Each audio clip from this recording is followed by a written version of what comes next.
የአዲስ አበባ ስራና ክህሎት ቢሮ የህፃናት ጉልበት ብዝበዛን ለመከላከል ጥረታችንን እናፋጥን በሚል መሪ ቃል ዓለም አቀፍ የጉልበት ብዝበዛ መከላከል ቀንን እያከበረ ይገኛል።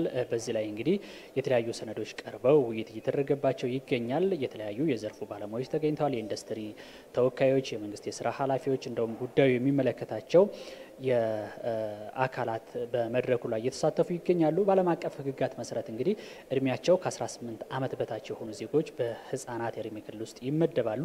ነገር ግን የተለያዩ ህጎች እንደሚደነግጉት ከሆነ ከ14 እስከ 18 ዓመት ውስጥ ያሉ ህፃናት የተለያዩ የተመረጡ የሙያ መስኮች ላይ የስራ መሰማራት እንደሚችሉ ይደነግጋሉ። ነገር ግን በሚሰማሩባቸው እነዚህ ስራ ዘርፎች እጅግ ጥንቃቄ የሚያሹ እና የተመረጡ ሊሆን እንደሚገባ ነው የሚደነግገው።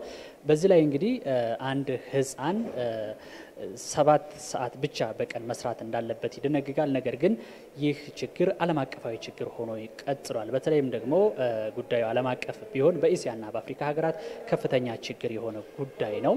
በአፍሪካ እንኳን ስንመለከት በአፍሪካ ከ5 ህፃናት ውስጥ አንዱ ይህ የጉልበት ብዝበዛ የሚፈጸምበት መሆኑን መረጃዎች ያመለክታሉ። እንግዲህ ከፍተኛ ችግር የሆነና ልናሻገረው ያልቻልነው ችግር እንደሆነ ነው የተነገረው። ነገር ግን በዓለም አቀፍ ደረጃ ይህን ኮንቬንሽን ወይ ደግሞ ስምምነቶችን በህፃናት በኩል የተደረጉ ስምምነቶች በርካታ ናቸው።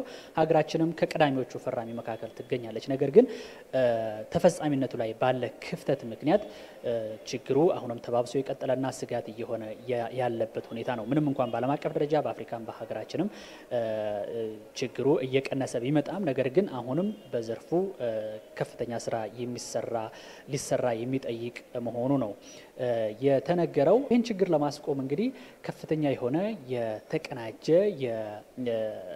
መከላከል ስራ ሊሰራ ይገባል። ከዛ ውስጥ የህብረተሰቡን የፈጻሚ አካላትን ግንዛቤ ማስፋቱ ላይ ከፍተኛ ስራ የሚጠይቅ ነው። ባለፉት ዓመታት በርካታ ስራዎች ተሰርተዋል። በዚህም በተሰራው ስራ መጠኑ እየቀነሰ ቢሄድም ነገር ግን አሁንም ችግሩ ተባብሶ የቀጠለ ወይ ደግሞ በዘላቂነት ልንሻገረው ያልቻልነው መሆኑ ነው በመድረኩ ላይ የተገለጸው። ይህንን ለማስቆም አሁንም የተቀናጀ ስራ መስራት እንደሚገባው ተገልጿል።